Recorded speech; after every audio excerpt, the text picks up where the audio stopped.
So hello my YouTube family, I hope आप सब ठीक होंगे। तो मैंने आज न्यू प्रैंक किया है, तो आप पूरी एंड तक वीडियो देखना। और भोजपुरी सिंगिंग प्रैंक किया है जो कि मेट्रो में है। और आज के से पहले ये वाली वीडियो नहीं देखी होगी तो एंड तक देखना, लाइक कमेंट शेयर जरूर कर देना।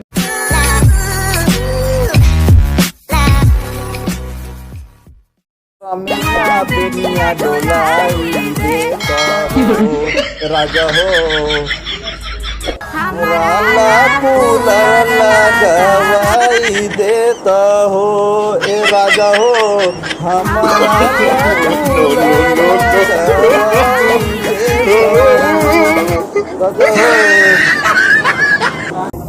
भोजपुरी गाना नया नया खेसारी लाल के बेवफा स्टेटस चलो कता हमारो जवानिया राजा कोई से के पिए के पनिया हो कनी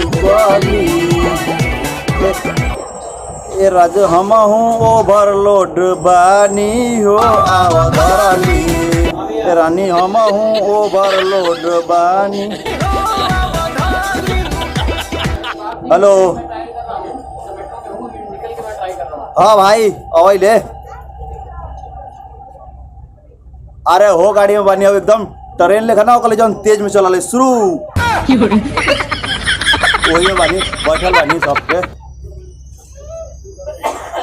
हाँ अभी वो ट्रेनों लेखा ना हो दिल्लिया में जौन लाम का उजार का गड़िया रहल है जो बहुत तेजी में चला है। हाँ बस हम आइए के बिग बॉस रास्ते में बानी। नया नया भोजपुरी गाना खेसारी लाल 2021 एगो जो नवगे भोजपुरी में हिंदी गाना आयल बतावन नया नया बेवफा गाना नया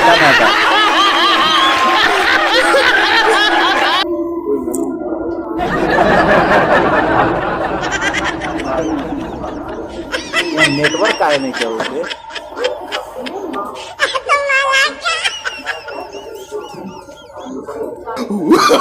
no.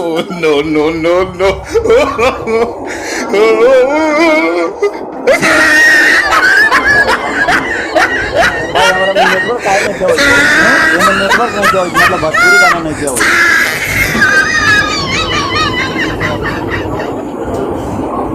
ये मैं काहे देना भोजपुरी गाना बेवफा मंगोई के नहीं क्या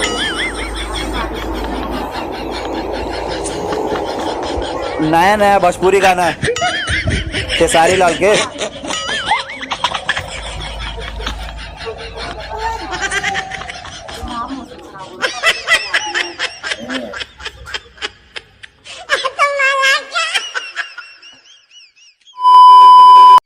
कमरिया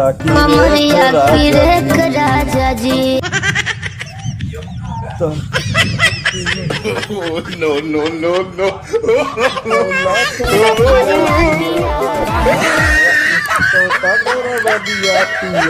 कमरिया पिया कमरिया पिया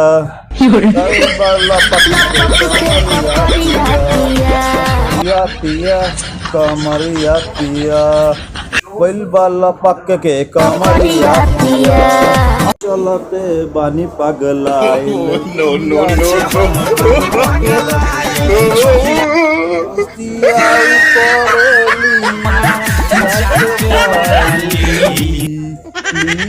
बतिया बोलेली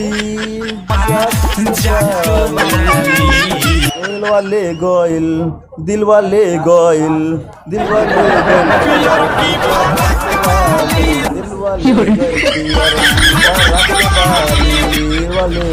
पियर की फरक बाली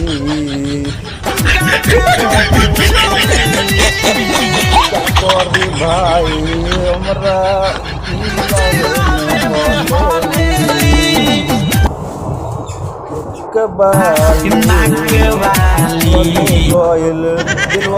गइल दिल वाले गइल पियर की फरक बाली दिल वाले गइल पियर की फरक बाली। पवन सिंह के भोजपुरी गाना पुदीना सॉन्ग नया नया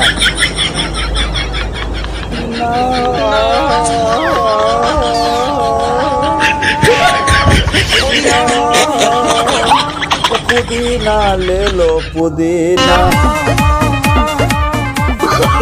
Oh, no, no, no, no. पुदीना के हसीना।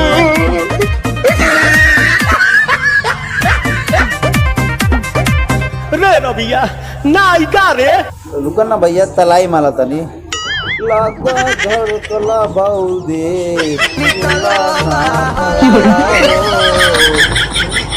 ना बाउला बाउदी